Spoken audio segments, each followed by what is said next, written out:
And our top story this hour, there are new developments out of eastern Syria, where the U.S. military is reportedly ramping up its bombing campaign.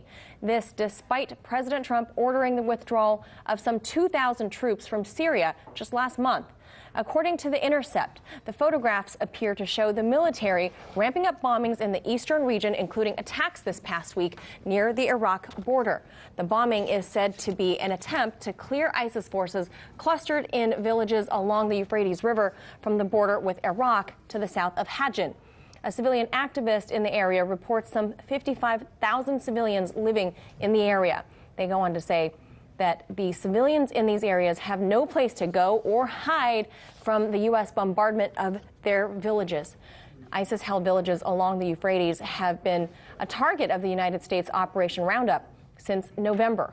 Now, in addition, Al Jazeera and The Intercept have both reported last month that another Operation Roundup bombing is responsible for killing multiple patients and personnel inside. To discuss the latest developments, I'm being joined now by former senior security policy analyst at the DoD, Michael Maloof. Mike, great of you to be with us. Pleasure. So despite the president saying that he's going to withdraw troops from Syria today, the U.S. is ramping up bombings of ISIS targets in eastern Syria. What gives? Well, it's a U.S.-led coalition, so it can be any number of countries involved in this coalition in addition to the U.S. I just want to make that clear. Okay. Number two, the president, when he announced that he's withdrawing troops, did not say he's going to forego any future actions in the eastern portion of Syria. That's a very strategic area. It's supposed to be that bridge to try and prevent the Iranians from coming through, but also it's where the oil fields are.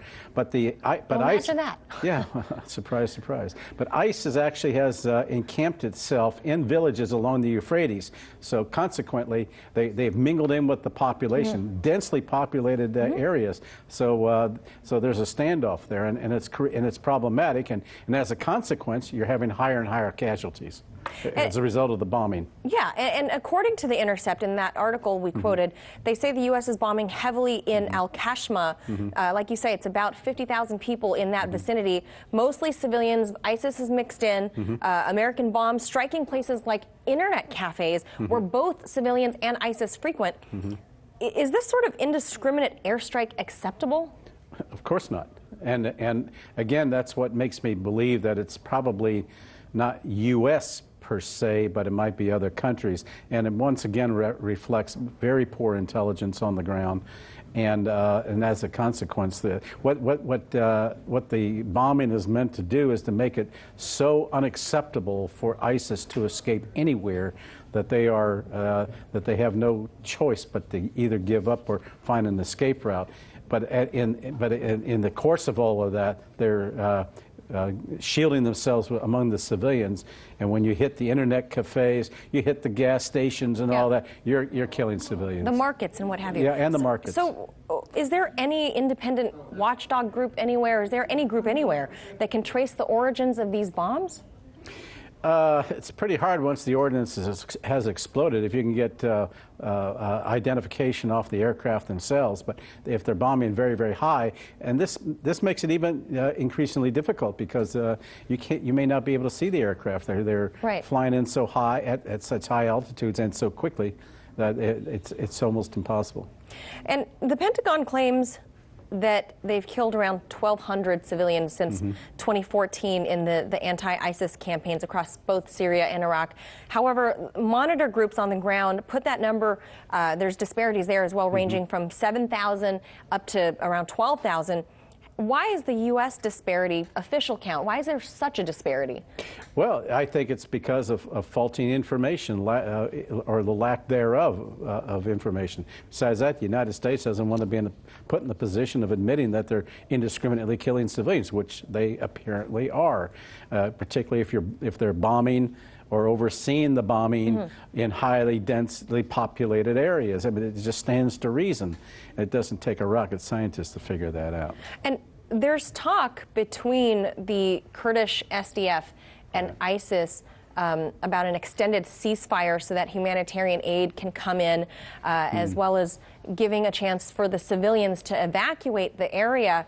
And this is really unusual because ISIS in the past have kept the villagers within their control, in their reach as human shields, keeping them hostage there.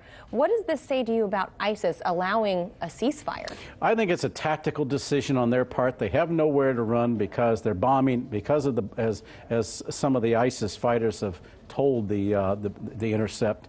They have nowhere. They're bombing everywhere, and consequently, they don't know how to go. So they've made a tactical choice to work out a ceasefire deal with the Kurds to allow humanitarian aid in. Why? Not just for the civilians, but for themselves, because they can't get it either. They don't have access to supplies and food, cigarettes, you know. So they're hurting as well. So they'll take it as well. Yeah, and what's complicating things is the fact that the Kurds are trying to make a deal with the Syrian government. And if that's the case, and you got a deal between the Kurds and the ISIS and the Kurds and the Syrian government, what does this say about trying to defeat ISIS at this point? Which is what President Trump pledged to do. And it sounds to me like the Kurds are the key player They're here. the key players, but it's also for self-preservation on their part because of the Turks. All right. This story continuing to unfold as usual. Thank you so much for sharing your expertise with us, Michael Maloof.